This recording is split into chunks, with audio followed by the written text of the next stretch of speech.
Very good morning to all of you. कैसे हैं आप सभी? आशा करता हूं कि मस्त होंगे, ज़बरदस्त होंगे। मैं डॉक्टर अमर एक बार पुनः आपका हार्दिक स्वागत करता हूं इस online platform Magnet Mind Institute पर। आज हम लोग cell cycle and cell division, कोशिका चक्र और कोशिका विभाजन के एमसीक्यूज जो है वह मैं आपके सामने लेकर आया हूं। और थ्योरी का जो पोर्शन है वो हम लोगों ने कंप्लीट कर लिया था, और आज के साथ साथ मैं कुछ 3 या 4 लेक्चर जो है वह मैं आपको एमसीक्यू के कराऊंगा। एक एक क्वेश्चन बहुत ही इम्पोर्टेंट है। एनसीईआरटी के हर एक टॉपिक को इन क्वेश्चन के अंदर कवर अप किया हुआ है, इसलिए बहुत ही अच्छे तरीके से आप लोग इन क्वेश्चन को ध्यान से देखिएगा बेटा। देखते हैं बेटा पहला question. During G2 phase a diploid cell contain the amount of DNA equal to a. G2 अवस्था के दौरान एक द्विगुणित कोशिका में डीएनए की मात्रा किसके बराबर होती है? देखो बेटा, 4 अवस्थाएं होती है सेल साइकिल के दौरान। एक होती है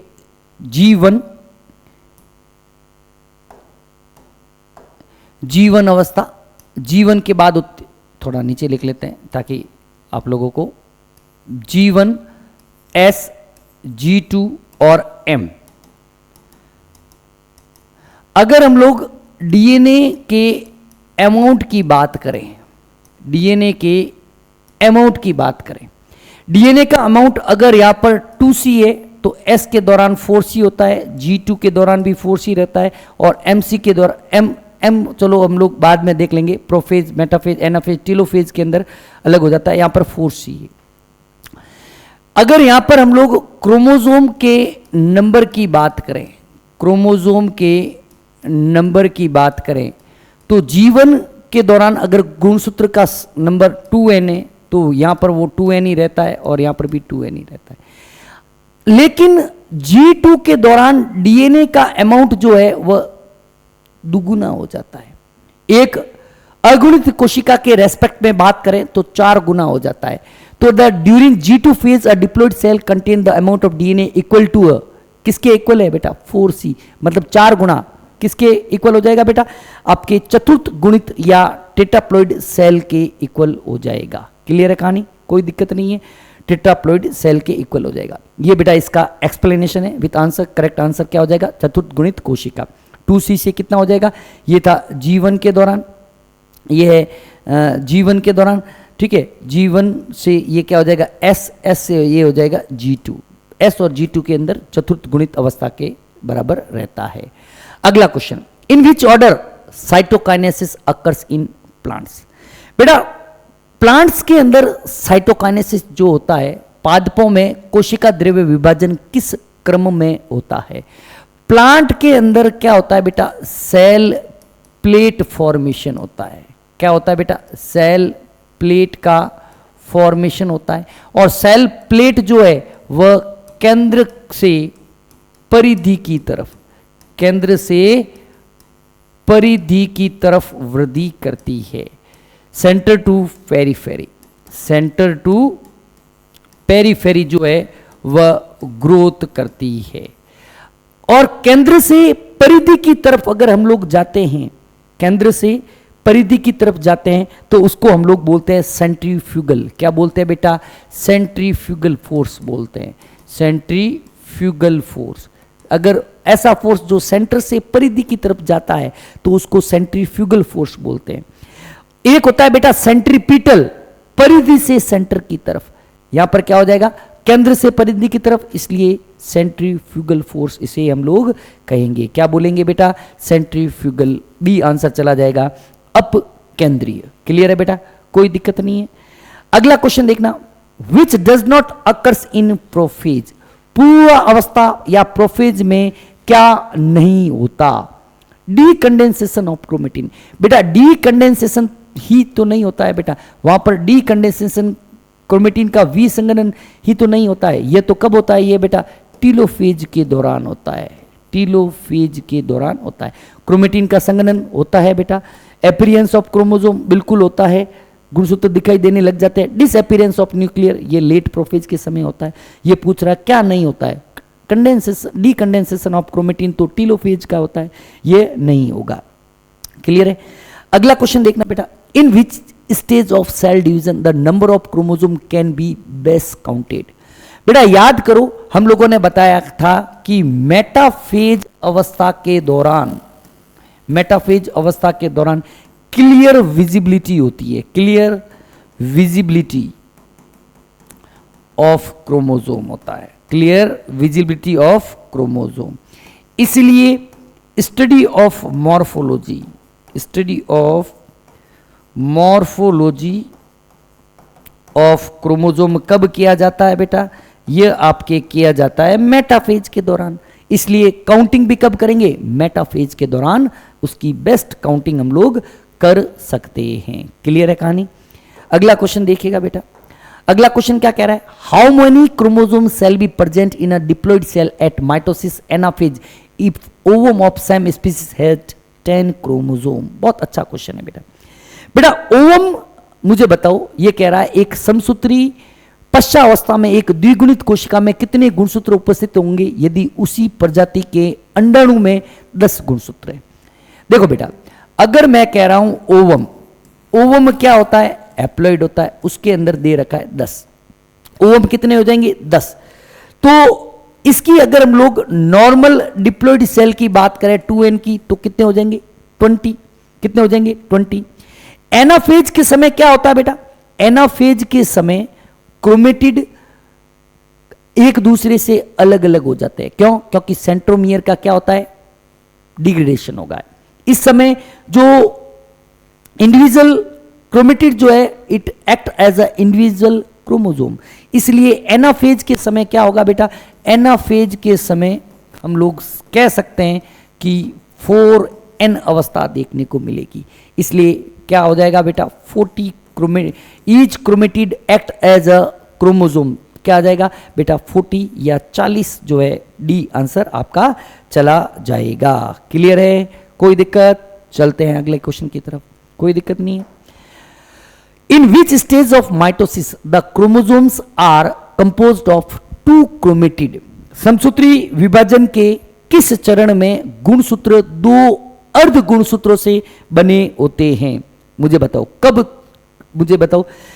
देखो एनाफेज तो होगा नहीं, क्योंकि एनाफेज के अंदर दोनों क्रोमेटिड अलग हो जाएंगे। एनाफेज जहां जहां पे आ रहा है वो हटा दो, ये हटा दो, एनाफेज यहां आ रहा है। टीलोफेज में भी नहीं होगा, टीलोफेज में भी नहीं होगा, यहां पर एनाफेज आंसर क्या चला जाएगा, प्रोफेज एंड मेटाफेज अवस्था के दौरान जो है 2 क्रोमेटिड के रूप में दिखाई देते हैं। क्लियर है। अगला क्वेश्चन देखिएगा बेटा, अगला क्वेश्चन क्या कह रहा है, during cell division spindle fiber attach to which part of chromosome. कोशिका विभाजन के दौरान तर्कु तंतु गुणसूत्र के किस भाग से जुड़ते हैं। बेटा किस भाग से जुड़ते हैं, काइनेटोकोर से जुड़ते हैं। किससे जुड़ते हैं बेटा, काइनेटोकोर। और काइनेटोकोर किसके ऊपर होता है, यह होता है बेटा सेंट्रोमियर के ऊपर। और सेंट्रोमियर को हम लोग क्या बोलते हैं, प्राइमरी कॉन्स्ट्रिक्शन बोलते हैं, प्राइमरी कॉन्स्ट्रिक्शन, प्राइमरी प्राथमिक संकीर्णन के ऊपर सेंट्रोमियर या गुणसूत्र बिंदु के ऊपर आपको एक काइनेटोकोर नामक संरचना दिखेगी, उसके ऊपर तर्कु तंतु जुड़ने का काम करते हैं प्राइमरी संकीर्णन। ये रहा प्राइमरी संकीर्णन। लेकिन अगर ऑप्शन के अंदर काइनेटोकोर दे रखा है और प्राइमरी संकीर्णन दोनों दे रखा है तो काइनेटोकोर आंसर जाएगा। ये चीज आप लोग ध्यान रखिएगा। क्लियर है। ये देखो बेटा क्रोमोसोम है, ये आपका सेंट्रोमियर है, और ये जो डिस्क शेप स्ट्रक्चर देख रही है काइनेटोकोर कैसी होती है बेटा, डिस्क शेप्ड स्ट्रक्चर होती है। डिस्क शेप्ड स्ट्रक्चर जो होती है ना, इसके ऊपर आकर ये जो है वह तर्कु तंतु जो है वह जुड़ रहे हैं। क्लियर है कहानी, कोई दिक्कत नहीं है। अगला क्वेश्चन देखना बेटा, अगला क्वेश्चन क्या कह रहा है, during which stage a diploid cell become tetraploid in mitosis. कब होगा बेटा, बिल्कुल सिंपल सी बात है बेटा कि जब एनाफेज होती है ना, एनाफेज के दौरान सेंट्रोमियर का स्प्लिटिंग हो जाता है, सेंट्रोमियर का स्प्लिटिंग हो जाएगा और क्रोमेटिड एक दूसरे से अलग अलग हो जाएंगे and each chromatid acts as a chromosome. ठीक है, तो एनाफेज के दौरान आपको टेट्राप्लॉयड अवस्था जो है वह देखने को मिलती है। क्लियर है? अगला क्वेश्चन देखना बेटा, डिवीजन ऑफ सेंट्रोमियर, बहुत अच्छा क्वेश्चन है। डिवीजन ऑफ सेंट्रोमियर किसकी बात कर रहा है? Division of centromere. Division of centromere आपको देखने को मिलता है एनाफेज, कब? माइटोसिस की बात करेंगे तो, और एनाफेज सेकंड कब? जब मियोसिस की बात करेंगे तो। ठीक है ना बेटा, ये चीज आपको ध्यान रखना। यहां पर कुछ भी नहीं दे रखा है तो आपको ध्यान रखना है एनाफेज जो है वह आंसर चला जाएगा। क्लियर? अगला क्वेश्चन देखो बेटा, बहुत अच्छे अच्छे क्वेश्चन है। What happen in synthesis phase during cell cycle? कोशिका चक्र के दौरान संश्लेषण अवस्था में क्या होता है? बेटा संश्लेषण अवस्था में दो चीजें होती है। एक तो होता है आपका डीएनए का रेप्लिकेशन, एक तो क्या होता है बेटा? डीएनए का रेप्लिकेशन, और दूसरा क्या होता है बेटा? सेंट्रियोल का duplication. Centriole duplication in animal cell, centriole का क्या होता है? डुप्लीकेशन होता है साइटोप्लाज्म के अंदर, न्यूक्लियोप्लाज्म के अंदर आपके डीएनए का रेप्लिकेशन। तो ये रहा एक तो डीएनए रेप्लिकेशन, बिल्कुल सही बात है, पहला ऑप्शन नहीं, आंसर चला जाएगा। क्रोमोसोम नंबर बिकम, नहीं, ऐसा कुछ भी नहीं होता। फॉर्मेशन ऑफ 2 न्यूक्लियाई, नहीं बेटा। सिंथेसिस, बिल्कुल पढ़ना ही नहीं है। जब अब मैं आंसर मिल जाता है तो उसके बाद टाइम वेस्ट ना तो मैं करूंगा ना ही आप लोगों को एग्जाम के अंदर टाइम वेस्ट करना है। अगला क्वेश्चन देखिएगा बेटा, clear? Reappearance of nucleolus along with thinning and elongation in chromosomes are diagnostic characteristics for the केंद्रिका का पुनः प्रकट होना। बिल्कुल यहीं से हम लोग लगा देंगे, क्या होगा? केंद्रिका पुनः कब प्रकट होती है बेटा? टीलोफेज के दौरान। कब होती है बेटा? टीलोफेज अवस्था के दौरान। टीलोफेज जो है वह आंसर चला जाएगा। टीलोफेज अवस्था के दौरान क्या होता है बेटा? केंद्रिका, nucleolus, nuclear membrane and other cell organelle reappear होते हैं। क्या हो जाएंगे बेटा? आपके रीअपियर होना हो जाता है। क्लियर है? कोई दिक्कत नहीं है। चलते हैं अगला question. Chromosomal morphology is best observed at, बार बार ये क्वेश्चन आएंगे बेटा। क्रोमोसोम की मॉर्फोलॉजी, क्रोमोसोम का नंबर कब स्टडी किया जाता है बेटा? मेटाफेज अवस्था के दौरान किया जाता है। क्लियर है?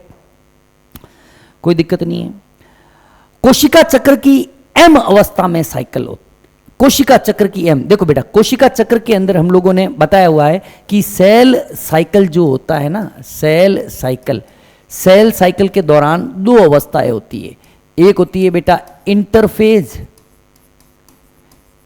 और एक होती है माइटोटिक फेज।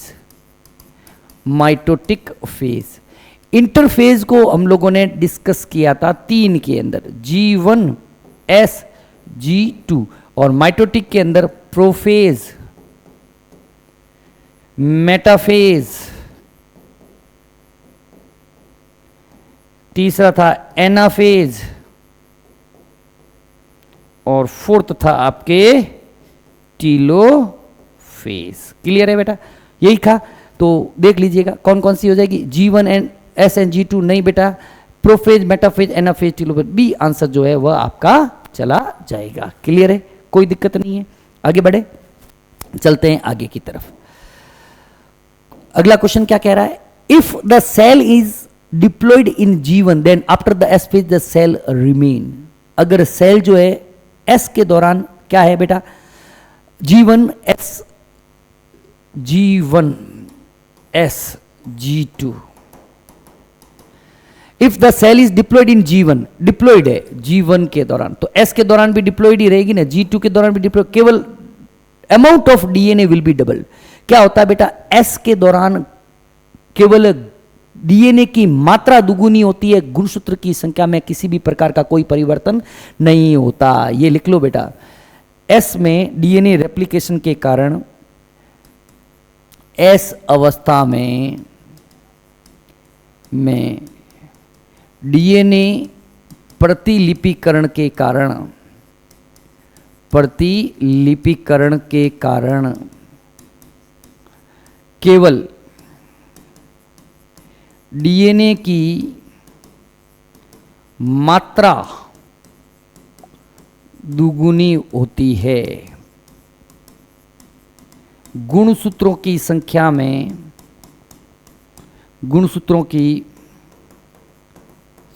में कोई परिवर्तन दिखाई नहीं देता, कोई परिवर्तन नहीं होता। ठीक है बेटा, तो क्या रहेगी 2n है तो 2n ही रहती है, किसी भी प्रकार का कोई परिवर्तन देखने को नहीं मिलता। क्लियर है? आगे बढ़े।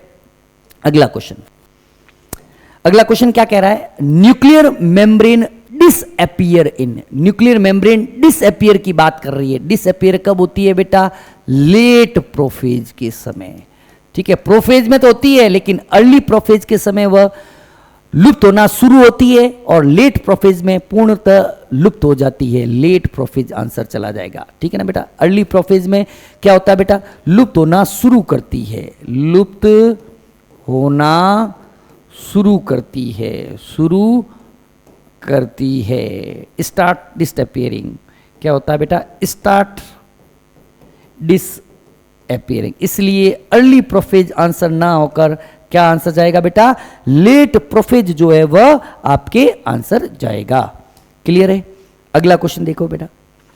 Pre DNA synthesis phase is, देखो बेटा G1 SG2 इसको बोलते हैं डीएनए सिंथेसिस। तो इसकी पहले वाली को मैं कह सकता हूं प्री डीएनए सिंथेसिस कह सकता हूं। ठीक है, और इसके बाद वाली को मैं कह सकता हूं पोस्ट डीएनए सिंथेसिस। ठीक है, तो क्या हो जाएगा? G1 को हम लोग प्री डीएनए सिंथेसिस फेज कह सकते हैं, G1 को। क्लियर है? कोई कहानी में ट्विस्ट नहीं है, बिल्कुल सिंपल से क्वेश्चन आ रहे हैं। How many steps of division will occurs in isolated tip cells to form 128 cells? 128 कोशिकाएं बनाने के लिए एक पृथक शीर्ष कोशिका में विभाजन के कितने चरण होंगे? देखो बेटा, एक फार्मूला है 2 the power n equal to 128 है, तो n की वैल्यू कितनी हो जाएगी बेटा? सीधी सी बात है, n 7 हो जाएंगे।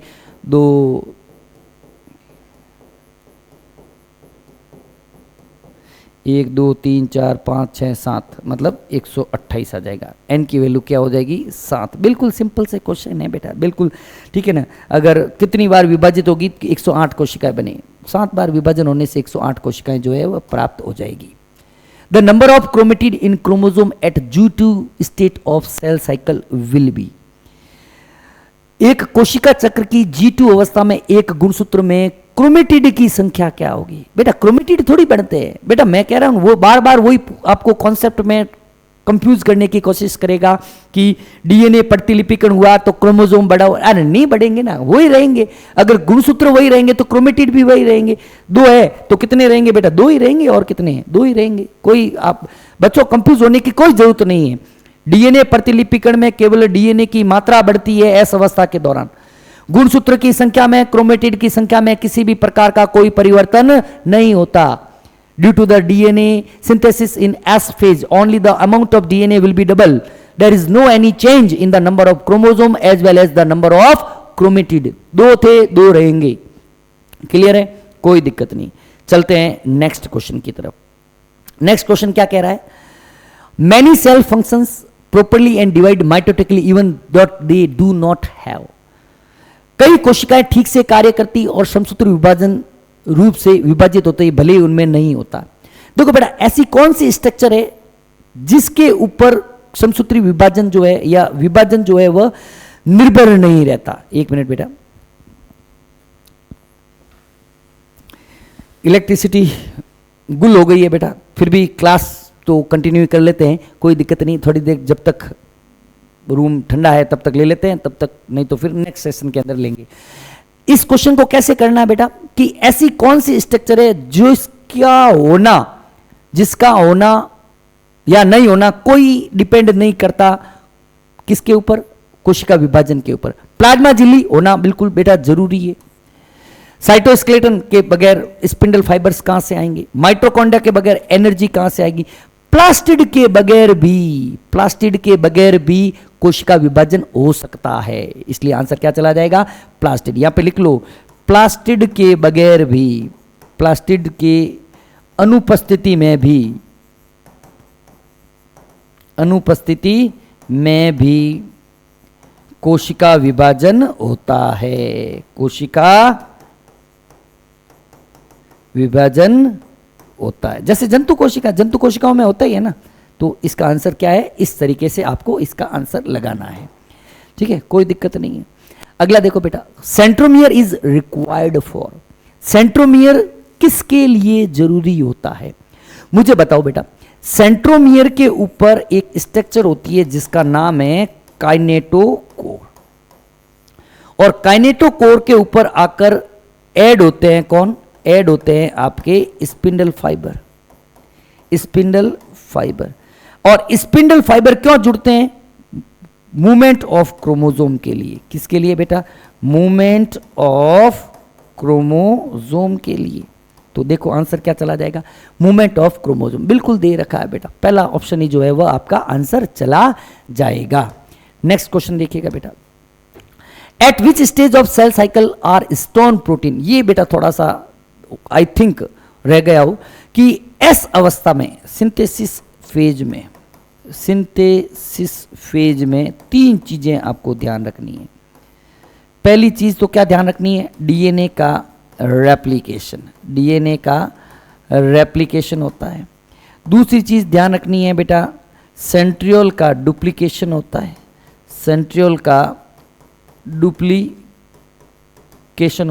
और थर्ड चीज जो है आपको ध्यान रखनी है, स्टोन प्रोटीन का सिंथेसिस होता है। स्टोन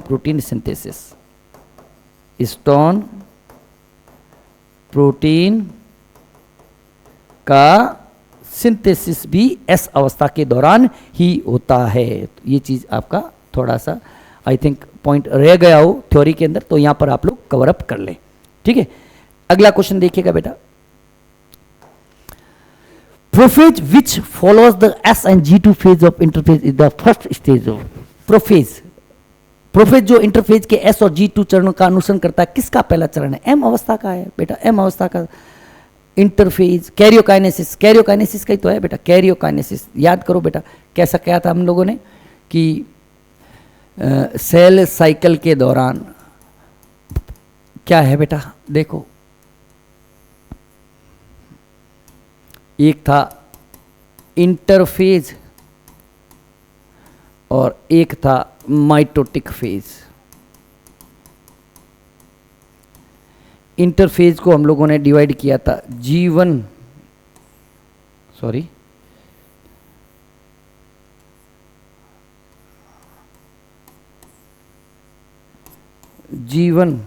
S G2, इसको हम लोगों ने डिवाइड किया था दो में, कैरियोकाइनेसिस और दूसरा था बेटा साइटोकाइनेसिस। कैरियोकाइनेसिस में भी 4 थी, प्रोफेज, मेटाफेज, एनाफेज और टीलोफेज। तो ठीक है, ये हमने की थी, इसलिए कैरियोकाइनेसिस जो है G2 के बाद क्या आएगा? कैरियोकाइनेसिस। अगर प्रोफेज दे रखा है तो प्रोफेज चला जाएगा, नहीं तो कैरियोकाइनेसिस आंसर चला जाएगा। अगला देखना, the two aster together with spindle fiber forms. दो एस्टर तरकु तंतुओं के साथ मिलकर क्या बनाते हैं? माइटोटिक एपरेटस का निर्माण करते हैं। समसूत्री उपकरण, डायरेक्ट एनसीईआरटी से क्वेश्चन लिया गया है, बिल्कुल ठीक है। सेंट्रोमियर थोड़ी बनाते हैं, एस्टर थोड़ी। अगला क्वेश्चन देख लो बेटा, in prophase centrosome which had undergoes duplication during interphase begins to move toward. बेटा देखना, सेंट्रोसोम का डुप्लीकेशन एस अवस्था के दौरान होता है और प्रोफेज अवस्था के दौरान डुप्लीकेटेड सेंट्रोसोम जो है कोशिका के विपरीत ध्रुवों की तरफ गमन करते हैं। सेम पोल नहीं बेटा, सेम पोल की तरफ नहीं, opposite pole of the cell, कोशिका के विपरीत ध्रुवों की तरफ जो है वह गमन शुरू करते हैं। अगला क्वेश्चन देखना बेटा, which of the following does not occurs in anaphase first.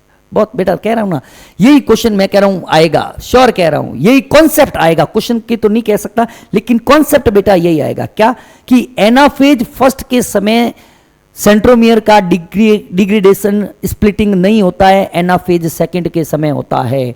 ठीक है, बिल्कुल स्प्लिटिंग ऑफ सेंट्रोमियर, कुछ देखना ही नहीं है, क्वेश्चन पढ़ना ही नहीं है। एनाफेज फर्स्ट, एनाफेज सेकंड और ऑप्शन के अंदर है स्प्लिटिंग ऑफ सेंट्रोसोम लगा देना, सेंट्रोमियर लगा देना, बिल्कुल गलत नहीं होगा, श्योर कह रहा हूं।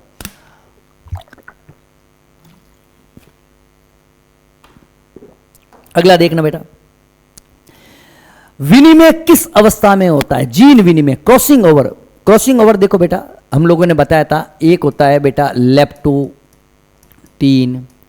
दूसरा होता है जाइगोटीन, तीसरी अवस्था होती है पैकाइटीन, चौथी अवस्था होती है डिप्लोटीन और पांचवी अवस्था होती है डायाकाइनेसिस।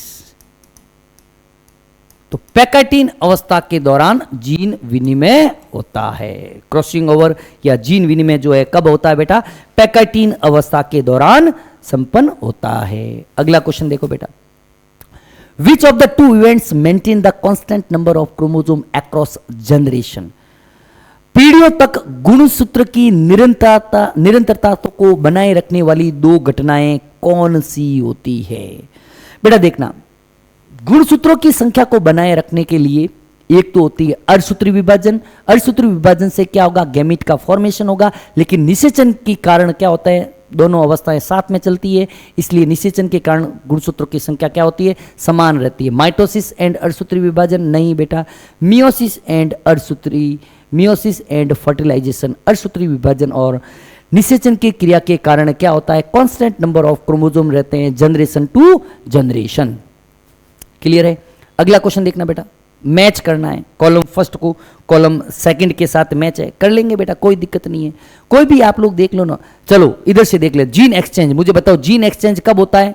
एक सर मुझे याद है कि जीन एक्सचेंज जो है पैकाइटीन के दौरान होता है, लेप्टोटीन जाइगोटीन पैकाइटीन के दौरान होता है। ए का 4 जहां पे आ रहा है वो आंसर है, ए का 4 बेटा सेकंड ऑप्शन के अंदर ही आ रहा है, बस कहानी खत्म। ठीक है, जाइगोटीन जो है उसके दौरान क्या होता है? सिनेप्सिस होता है, सही बात है। डिप्लोटीन के दौरान क्या होता है? डिप्लोटीन के दौरान आपके काइजमेटा विजिबल होते हैं। लेप्टोटीन बकेट फॉर्मेशन, ये चीज ध्यान रखना बेटा, लेप्टोटीन जो है वो बकेट होती है, ई डाइकाइनेसिस जो है टर्मिनलाइजेशन होता है। एक कोई ऑप्शन है पकड़ लो, आपको आंसर जीन एक्सचेंज जो है वह कब होता है बेटा? पैकाइटीन के दौरान। ए का जो है 4 आप लोग लगा लो कहीं पर भी, ठीक है, कोई दिक्कत नहीं है। चले अगले क्वेश्चन देखते हैं बेटा, बकेट स्टेज जो होती है, बकेट लेप्टोटीन का मतलब ही क्या होता है? बकेट होता है, बकेट का मतलब गुलदस्ता, ठीक है ना। विच part of plant is suitable for the study of meiosis? Meiosis या अर्धसूत्री विभाजन के लिए पौधे का कौन सा भाग जो है काम में लेंगे? मुझे बताओ बेटा, मियोसिस किसके अंदर होता है? मियोसिस के सर, मियोसिस होता है जर्म सेल के अंदर। किसके अंदर होता है बेटा? तो जर्म सेल लेनी है। मूल सिस तो क्या है बेटा? सोमेटिक सेल है। क्या है? सोमेटिक सेल है। परागकोश, सूट एपेक्स भी क्या है बेटा? सोमेटिक, ये रही सोमेटिक सेल है। ये भी क्या है बेटा? सोमेटिक सेल है। ये भी सोमेटिक सेल है। ओवेरी या परागो, ओवेरी के अंदर मेगा स्पोर मदर सेल के अंदर होता है। परागकोश जो है वह इजीली स्टडी करने के लिए काम में लिया जाता है। एंथर जो है वह आपका आंसर चला जाएगा। क्लियर है? अगला क्वेश्चन देखो बेटा, slipping of chiasmata toward the end of bivalent is called as, इसको हम लोग क्या बोलते हैं बेटा? टर्मिनलाइजेशन बोलते हैं। टर्मिनलाइजेशन क्या बोलते हैं बेटा? टर्मिनलाइजेशन। और कोई बता सकता है टर्मिनलाइजेशन कब होता है? बताओ। डायकाइनेसिस के दौरान होता है, डायकाइनेसिस, टर्मिनलाइजेशन, ठीक है बेटा। टर्मिनलाइजेशन डायकाइनेसिस के समय होता है, मतलब काइजमेटा का गुणसूत्रों के अंतिम बिंदुओं की तरफ गमन जो है वह टर्मिनलाइजेशन कहलाता है। क्लियर? अगला स्टेप देखना बेटा, अगला क्वेश्चन, बकेट स्टेज। अभी हमने कहा बकेट स्टेज क्या होती है? बकेट स्टेज जो होती है वह लेप्टोटीन, लेप्टोटीन, बिल्कुल याद रखना है बेटा थोड़ा सा, बकेट का मतलब लेप्टोटीन, मतलब क्रोमोजोम जो है इस तरीके से आपको दिखाई देंगे। ये जो है ना क्रोमोजोम जो है, ये बकेट एक गुलदस्ता हो गया ना बेटा, गुलदस्ता ले जा रहे हैं, बकेट का मतलब होता है गुलदस्ता। तो लेप्टोटीन के दौरान आपको जो है बकेट स्टेज या गुलदस्ता अवस्था जो है वह देखने को मिलती है। क्लियर है, कोई दिक्कत नहीं है। गुलदस्ते या बकेट, बकेट मैं बकेट बोलता हूँ, बुके होता है बेटा, मतलब हो सकता है कि मेरी इंग्लिश का प्रोनाउंसिएशन गलत हो, लेकिन डज नॉट मैटर। मुझे इंग्लिश कितनी आती कितनी नहीं आती इसका कोई लेना देना नहीं है। बायो अच्छी आती है और ठीक आती है, अच्छी तो क्या कहूँगा, लेकिन हाँ आती है, ठीक है ना।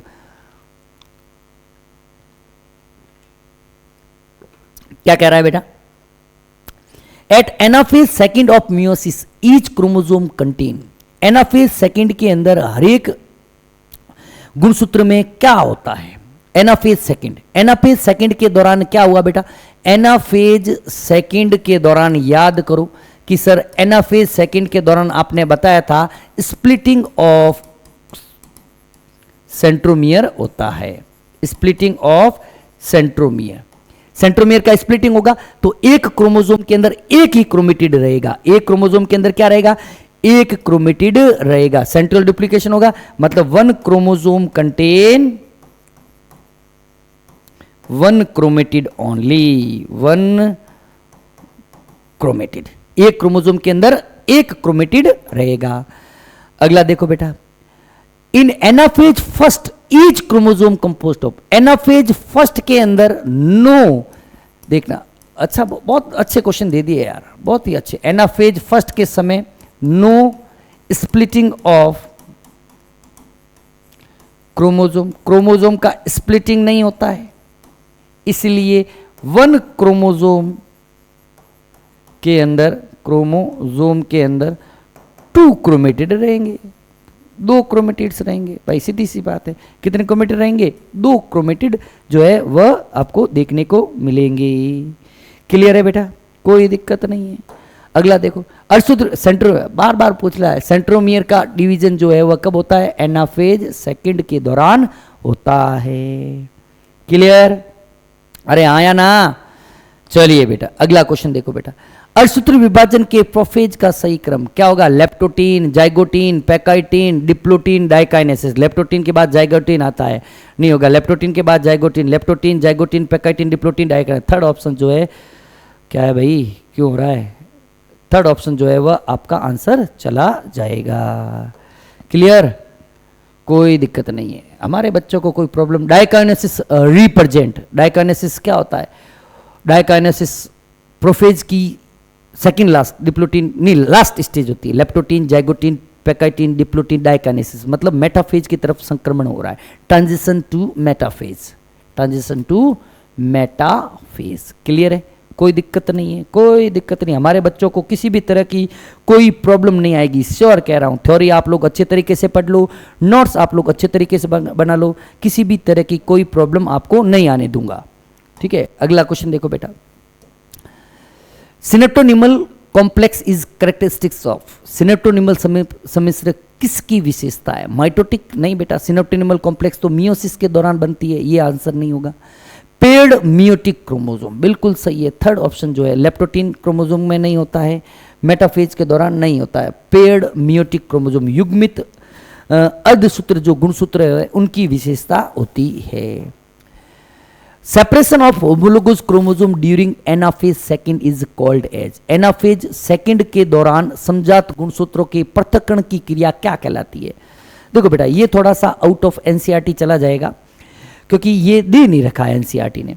सूत्र युग्मन का तो मतलब पास पास होना होता है, नॉन डिसजंक्शन नहीं होता है, क्रॉसिंग ओवर नहीं होता है, डिसजंक्शन होता है, डिसजंक्शन वियोजन, डिसजंक्शन जो है इस क्रिया को कहा जाता है। दो क्वेश्चन है, विच of the following not occurs in anaphase first, anaphase first में वो देख लो, डिवीजन ऑफ सेंट्रोमियर, ये रहा, कुछ और देखना ही नहीं, आपको ये देखना है एनाफेज फर्स्ट सेंट्रोमियर का डिवीजन कहाँ नहीं लिखा हुआ है, बस ये चीज आपको ध्यान रखनी है।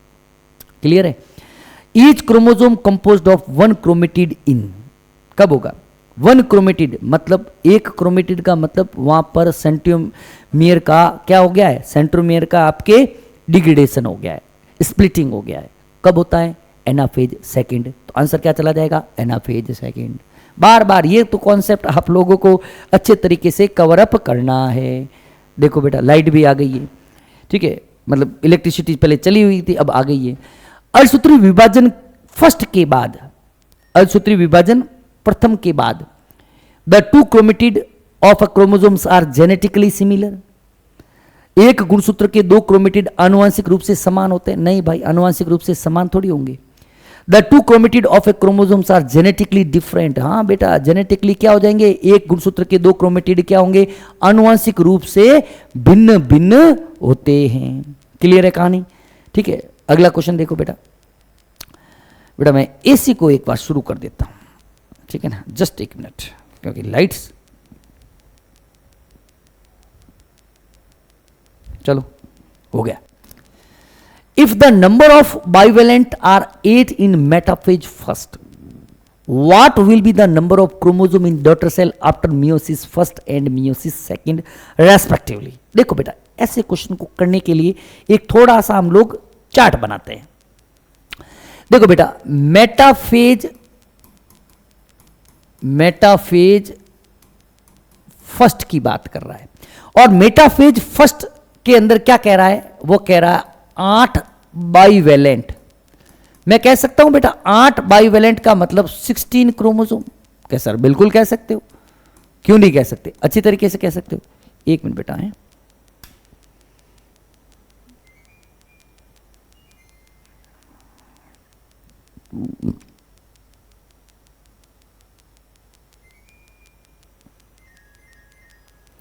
बिल्कुल कह सकते हो। अब मेटाफेज के बाद मियोसिस फर्स्ट जब कंप्लीट हो जाती है, आफ्टर मियोसिस फर्स्ट, देखो बेटा क्या होगा? After meiosis first, meiosis first के बाद दो पुत्री कोशिकाएं बनेगी, दो डॉटर सेल्स बनेगी, और दोनों के अंदर 8 बाइवेलेंट इधर चले जाएंगे, 8 बाइवेलेंट उधर चले जाएंगे, ठीक है ना? 8 बाइवेलेंट इधर चले जाएंगे, 8 बाइवेलेंट इधर चले जाएंगे। अब 8 बाइवेलेंट इधर चले जाएंगे और 8 बाइवेलेंट इधर चले जाएंगे। और जब एनाफेज सेकंड में मियोसिस सेकंड होगा, इसके अंदर मियोसिस सेकंड होगा, मियोसिस सेकंड के अंदर क्या होगा बेटा? सेंट्रोमियर का डुप्लीकेशन होगा, सेंट्रोमियर का क्या होगा? स्प्लिटिंग होगा। तो ये 8 क्रोमेटिड इधर और 8 क्रोमेटिड इधर चले जाएंगे। तो आंसर यहां पे क्या चला जाएगा? 8 और 8 जो है वह आपका आंसर चला जाएगा। क्लियर है बेटा? कोई दिक्कत नहीं है। चलिए अगला क्वेश्चन। अगला क्वेश्चन क्या कह रहा है? क्या है सर? एसी नहीं शुरू हुआ यार, मामला गड़बड़ी है थोड़ा सा गर्मी के कारण। इन मियोसिस डीएनए अर्धसूत्री विभाजन प्रथम में क्या होता है? Division of nucleus twice but DNA replication occurs once. पहला ऑप्शन ही हो जाएगा। केंद्र का विभाजन 2 बार, लेकिन डीएनए की प्रतिकृति 1 बार ही होती है। क्लियर है बेटा? DNA replication occurs before. DNA का रेप्लिकेशन किससे पहले होता है? किसके पहले होगा बेटा? Mitosis and meiosis first. Mitosis, meiosis first and meiosis second के पहले नहीं होता है। मियोसिस फर्स्ट अकेला नहीं होगा, माइटोसिस एंड मियोसिस फर्स्ट दोनों। फर्स्ट ऑप्शन जो है आंसर चला जाएगा। आगे बढ़ते हैं बेटा, ठीक है। देखो बेटा, which of the following is called heterotypic division. Heterotypic division किसे बोलते हैं? देखना बेटा, मियोसिस फर्स्ट जो होता है ना, उसके हम लोग बोलते हैं हेटेरोटाइपिक, और सेकंड को बोलते हैं होमोटाइपिक। ध्यान से देखना बेटा, मियोसिस फर्स्ट को हम लोग बोलते हैं हेटेरोटाइपिक, सॉरी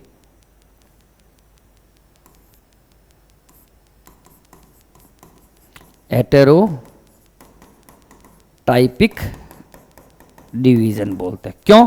क्योंकि reduces the number by half, reduces the number of chromosome, number of chromosome. जबकि जो मियोसिस सेकंड जो होता है ना, मियोसिस सेकंड, इसको हम लोग बोलते हैं बेटा होमोटाइपिक। क्या बोलते हैं? होमोटाइपिक, मतलब no change in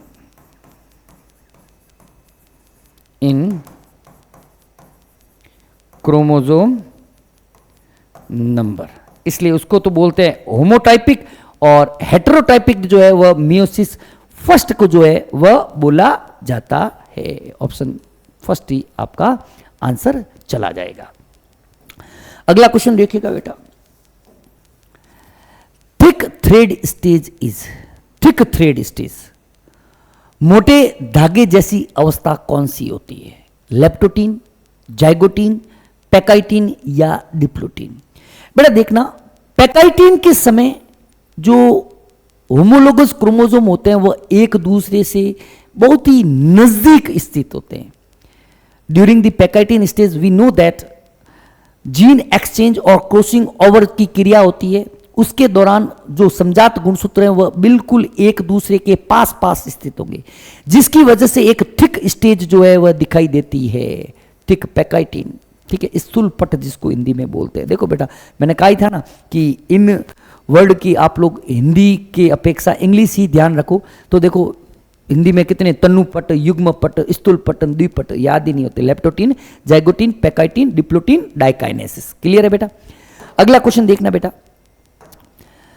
crossing over that result in genetic recombination in higher organism occurs between. बेटा क्रॉसिंग ओवर हम लोगों ने बताया था कि क्रॉसिंग ओवर की घटना जो होती है, यह मैं कह रहा हूं एक समजात गुणसूत्र का एक गुणसूत्र है और यह है आपके दूसरा। और कहा ही था यही क्वेश्चन है, इसको और इसको आपस में क्या बोलेंगे बेटा? सिस्टर क्रोमेटिड बोलेंगे। क्या बोलते हैं बेटा? सिस्टर क्रोमेटिड्स, भगिनी गुणसूत्र। क्या बोलते हैं इनको? भगिनी क्रोमेटिड। ये इसके लिए क्या हो जाएगा? ये इसके लिए हो जाएगा नॉन सिस्टर क्रोमेटिड्स, भगिनी क्रोमेटिड। और अब बताओ बेटा, जीन एक्सचेंज इधर ही तो होता है बेटा, यही इनके बीच में ही तो क्या होता है बेटा? जीन का एक्सचेंज, या जिसे हम लोग बोलते हैं क्रॉसिंग ओवर, इन्हीं के बीच में होता है क्रॉसिंग ओवर। ठीक है बेटा, इन्हीं के बीच में क्रॉसिंग ओवर होता है। देख लीजिएगा, non sister chromatid of a bivalent, two daughter nuclei, two different bivalent, sister chromatid of bivalent. नहीं बेटा, नॉन सिस्टर क्रोमेटिड, एक युगली के नॉन सिस्टर क्रोमेटिड के बीच में जो है वह क्रिया जो है क्रॉसिंग ओवर की होती है। अगला क्वेश्चन देखना बेटा, when synapsis is complete all along the chromosome the cell is said to have entered a stage called, synapsis complete हो गया बेटा। synapsis complete हो गया मतलब जाइगोटीन कंप्लीट हुआ है। सिनेप्सिस कब होती है बेटा? मुझे बताओ। सिनेप्सिस जाइगोटीन के दौरान होती है। तो जाइगोटीन के बाद की अवस्था पूछ रहा है। देखो बेटा, कौन सी अवस्था होती है? लेप्टोटीन। लेप्टोटीन के बाद क्या आती है? लेप्टोटीन के बाद आती है भाई लोगों जाइगोटीन। जाइगोटीन के बाद क्या आती है? पैकाइटीन। पैकाइटीन के बाद क्या आती है? डिप्लोटीन। और डिप्लोटीन के बाद क्या आती है? डायाकाइनेसिस। डायाकाइनेसिस। तो पैकाइटीन अवस्था, जाइगोटीन के बाद क्या आती है? पैकाइटीन अवस्था जो है वह आती है। क्लियर है? अगला क्वेश्चन देखो बेटा, if in a diploid plant cell the n value is 16 then what is possible in metaphase first of meiosis। देखो बेटा, अगर कह रहा है कि यदि एक द्विगुणित पादप कोशिका में n का मान 16 है तो अर्धसूत्री विभाजन की मेटाफेज फर्स्ट में क्या संभव है? देखो बेटा, इफ n इक्वल टू 16 तो 2n इक्वल टू कितना हो जाएगा? 32। ये तो क्लियर है। 2n का मतलब 32 और एक बाइवेलेंट का मतलब होता है वन बाइवेलेंट। वन बाइवेलेंट का मतलब होता है 2 क्रोमोसोम। 2 क्रोमोसोम, एक बाइवेलेंट का मतलब 2 क्रोमोसोम। तो 32 क्रोमोसोम, ये क्या है? 32। तो मेटाफेज फर्स्ट, मेटाफेज फर्स्ट का मतलब अभी तक एनाफेज नहीं हुई है। एनाफेज सेकंड हुई नहीं है, तो मेटाफेज फर्स्ट के समय 2n ही रहेंगे।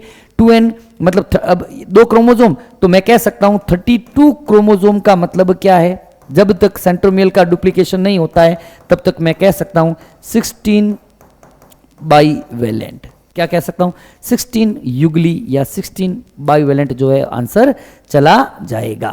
क्लियर है, कोई दिक्कत नहीं है, हमारे बच्चों को कोई समस्या हो ही नहीं सकती अगर ढंग से पढ़ लें तो। और मैं पता है बहुत बच्चे बहुत शानदार अच्छे तरीके से पढ़ रहे हैं, ठीक है ना, बहुत ही अच्छे तरीके से उनकी थ्योरी कवरअप हो रही है, बहुत ही अच्छे तरीके से उनके क्वेश्चन जो है वह सॉल्व आउट हो रहे हैं। नेक्स्ट क्वेश्चन देखो बेटा, which one of the following statement is incorrect for interkinesis. Incorrect for interkinesis, incorrect की बात कर रहा है। इंटरकाइनेसिस के लिए निम्नलिखित में से कौन सा कथन गलत है। बेटा इंटरकाइनेसिस क्या होता है, इंटरकाइनेसिस होता है the phase which occurs between meiosis first के बाद में, यहां पे जो फेज होती है मियोसिस सेकंड के बीच में, मियोसिस फर्स्ट और मियोसिस सेकंड के बीच की जो अवस्था होती है उसे हम लोग इंटरकाइनेसिस कहते हैं। क्या कहा था, 2 ही चीज दे रखी है एनसीईआरटी ने, शॉर्ट ड्यूरेशन की है, डीएनए रेप्लिकेशन नहीं होता। क्वेश्चन आएगा तो इन्हीं दोनों में से कुछ आएगा, अन्यथा नहीं आएगा। It is the stage between the 2 sub phases first of the meiotic division, बिल्कुल सही बात है। There is no replication of DNA, बिल्कुल सही बात है। डीएनए रेप्लिकेट्स नहीं, there is no DNA replication, दोनों है ना, अल्पकालिक, अच्छा असंबंध, ये भी सही है।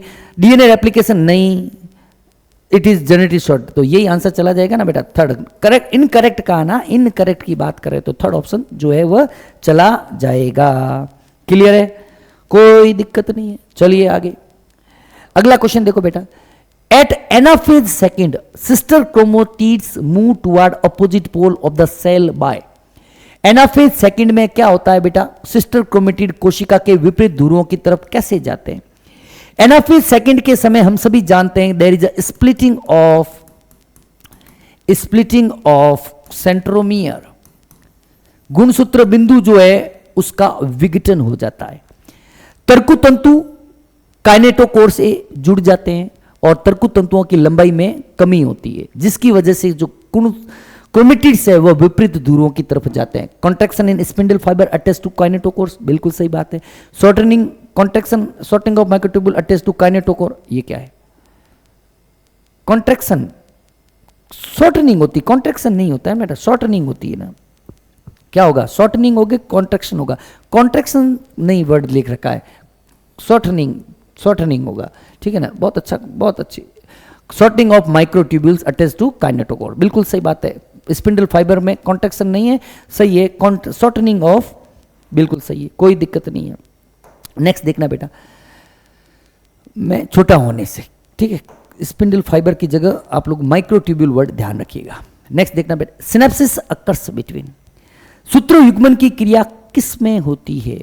2 होमोलोगस क्रोमोसोम्स, 2 समजात गुणसूत्र के बीच ही तो होती है बेटा, फर्स्ट ऑप्शन ही है। बाकी हम लोग क्यों टाइम वेस्ट करें, ठीक है ना, आपका भी हमारा भी टाइम वेस्ट करने का कोई औचित्य नहीं है।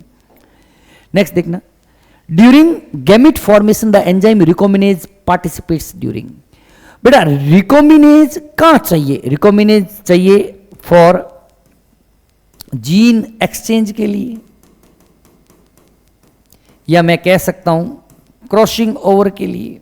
कब चाहिए होता है बेटा, क्रॉसिंग ओवर के लिए चाहिए होता है। और क्रॉसिंग ओवर कब होता है, क्रॉसिंग ओवर होता है लेप्टोटीन, जाइगोटीन, पैकाइटीन, कब होता है बेटा, पैकाइटीन के दौरान। तो ये एंजाइम भी कब चाहिएगा, पैकाइटीन के दौरान चाहिएगा। पैकाइटीन कब होती है, पैकाइटीन होती है भाई लोगों प्रोफेज फर्स्ट के दौरान।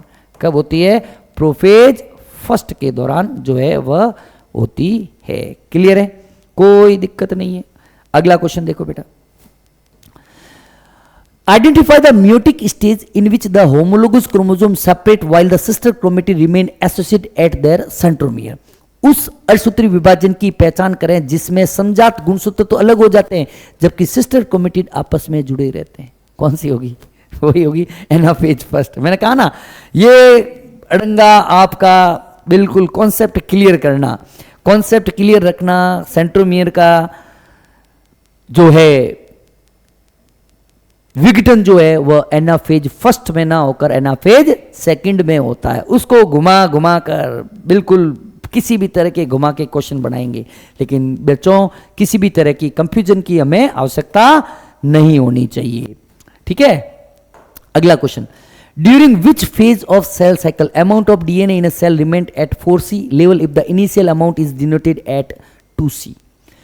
कोशिका चक्र के किस चरण के दौरान कोशिका में डीएनए की मात्रा 4C स्तर पर ही बनी रहती है यदि प्रारंभिक मात्रा 2C है?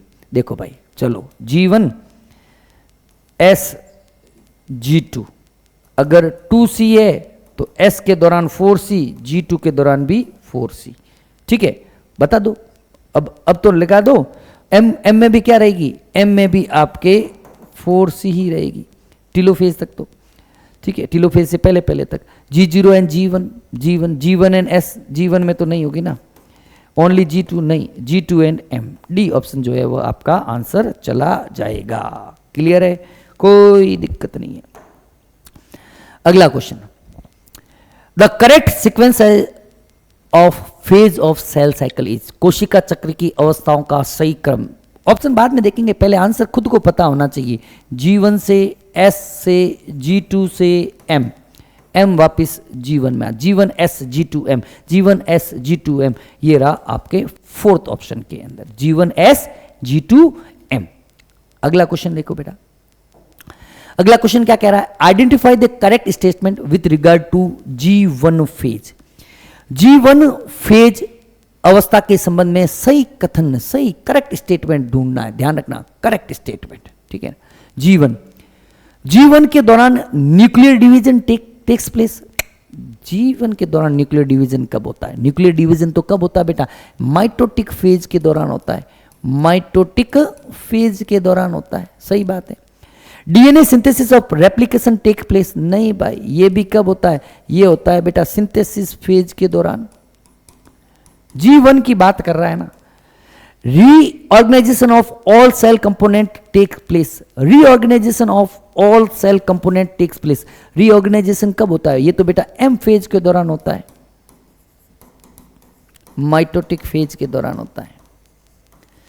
Cell is metabolically active, grow but do not replicate its DNA, बिल्कुल एनसीईआरटी को उठा के यहां पे चिपकाया हुआ है।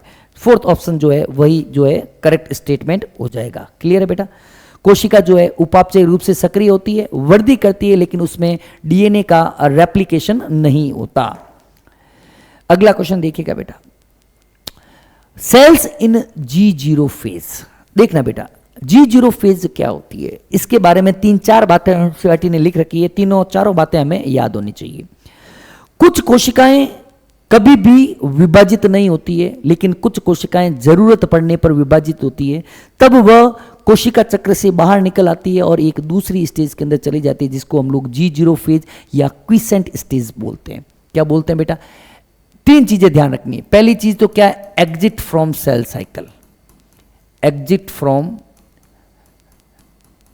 Cell cycle. दूसरी चीज क्या ध्यान रखनी है? इसी को हम लोग क्विसेंट स्टेज बोलते हैं।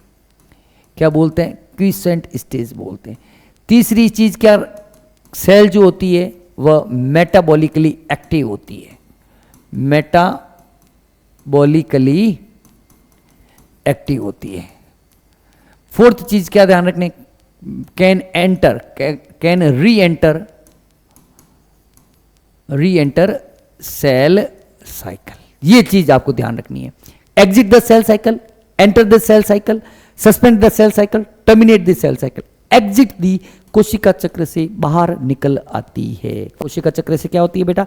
बाहर निकल। एग्जिट वर्ड, टर्मिनेट वर्ड या सस्पेंड वर्ड एनसीईआरटी ने नहीं दे रखा है, एग्जिट वर्ड एनसीईआरटी ने दे रखा है, हमें एनसीईआरटी को फॉलो करना है। अगला क्वेश्चन देखना बेटा, some dividing cell exit the cell cycle and enter vegetative inactive stage, this is called quiescent stage, the process occurs at the end of। देखो बेटा, G1 के बाद S के बाद G2 के बाद M, थोड़ा बड़ा बनाते हैं। G1 S G2 M। बेटा G0 स्टेज कब आएगी? एम के बाद आएगी, सीधी सी बात है। G2 फेज, कुछ कोशिका विभाजित होने वाली कोशिकाएं कोशिका चक्र से बाहर निकल जाती है और वानस्पतिक अक्रिय अवस्था में, वानस्पतिक नहीं, हटा दो, अक्रिय अवस्था में प्रवेश करती है। इस शांत अवस्था को कहा जाता है। यह प्रक्रिया किसके अंत में होती है? एम अवस्था के अंत में होती है। एम के बाद, G1 से थोड़ा सा पहले, ठीक है ना, कोई दिक्कत नहीं है, एम के बाद, ठीक है। एम फेज के बाद सेल को या तो G1 में जाना है या G0, ये देख लो, बहुत अच्छा दे रखा है। एम के बाद या तो सेल जाएगी G1 में, अगर डिवाइडेड करेगी तो, डिवीजन नहीं करेगी तो G0 के अंदर चली जाएगी, ऐसे याद रखना। After meiosis first the resultant daughter cells have, meiosis first के बाद रिजल्टेंट डॉटर सेल्स के अंदर क्या होगा? Same amount of DNA as in the parent cell in S phase. Meiosis first के बाद, मियोसिस फर्स्ट में सेंट्रियोल का, सॉरी उसका सेंट्रोमियर का स्प्लिटिंग नहीं होता है, मतलब सेम अमाउंट ऑफ DNA तो होगा नहीं, बिल्कुल नहीं होगा। Twice the amount of DNA in comparison to haploid gamete, बिल्कुल सही बात है, बिल्कुल सही बात है। ट्वाइस, दुगुना ही तो होगा बेटा हैप्लॉइड गैमेट के अंदर, क्योंकि सेंट्रियोल का सेंट्रोमियर का स्प्लिटिंग नहीं हुआ है, तो एक क्रोमोसोम के अंदर क्रोमेटिड 2 है ये, तो DNA का अमाउंट ट्वाइस ही होगा एज कंपेयर टू गैमेट, बिल्कुल सही बात है, एज कंपेयर टू गैमेट। अगला क्वेश्चन देखो बेटा, अगला क्वेश्चन क्या कह रहा है? Crossing over take place between which chromatid and in which stage of cell cycle. कब होता है बेटा? Non sister chromatid, non sister chromatid, और कब होगा? Zygotene. Non sister chromatid of non homologous नहीं भाई, non sister chromatid of homologous chromosome at pachytene, pachytene में थोड़ी होता है, लेप्टो नहीं, सॉरी पैकाइटिन में ही तो होता है। अरे यार कहाँ आगे चला गया, पैकाइटिन में तो होता है, ठीक है। बी ऑप्शन जो है वह आपका आंसर चला जाएगा। अगला क्वेश्चन देखो बेटा, dissolution of synaptonemal complex, dissolution of synaptonemal complex जो है कब होता है? डिजोल्यूशन बनता कब है, मुझे ये बताओ। बनता है लेप्टोटीन जाइगोटीन के दौरान। डिजोल्यूशन कब हो जाएगा? जब काम खत्म हो जाएगा बाद। काम कब खत्म होता है? पैकाइटिन के बाद। पैकाइटिन के बाद कौन सी आती है? डिप्लोटीन। डिप्लोटीन फोर्थ ऑप्शन जो है चला जाएगा। क्लियर है? ऐसे याद रखना है, डिप्लोटीन अवस्था के दौरान क्या हो जाएगा। फिर देखो बेटा, the stage during which separation of paired chromosome begins is. Separation कब होगा? जब डिजोल्यूशन होगा तभी होगा। अभी सेम क्वेश्चन ही है बिल्कुल, अगर देखा जाए तो मतलब सेम ही है। अगला क्वेश्चन देखो बेटा, अच्छा मैच करना है, कर लेंगे। क्रॉसिंग ओवर कब होता है? लेप्टोटीन जाइगोटीन पैकाइटिन, पैकाइटिन के दौरान। बी का थर्ड का दे रहा है। अच्छा ऐसे है क्या? चलो ये ए है, ये बी है, ये सी है, डी है, ये ए है, बी है, सी है, डी है, ये A B C D A. क्या कह रहा है? बी का थर्ड एक में दिया रहा है, बी का थर्ड सी ऑप्शन के अंदर दे रहा है, सी ऑप्शन के अंदर एक, ठीक है। देख लो, ए का 4 जाइगोटीन के दौरान सिनेप्सिस होता है, सही बात है।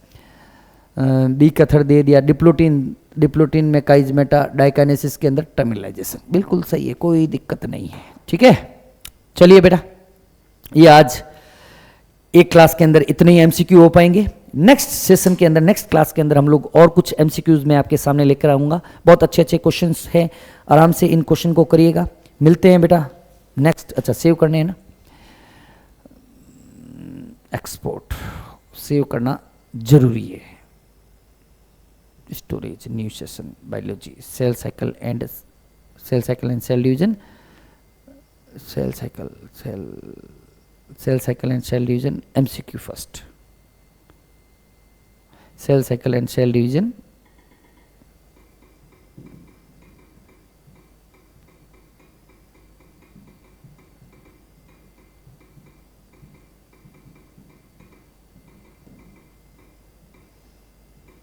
ठीक है बेटा।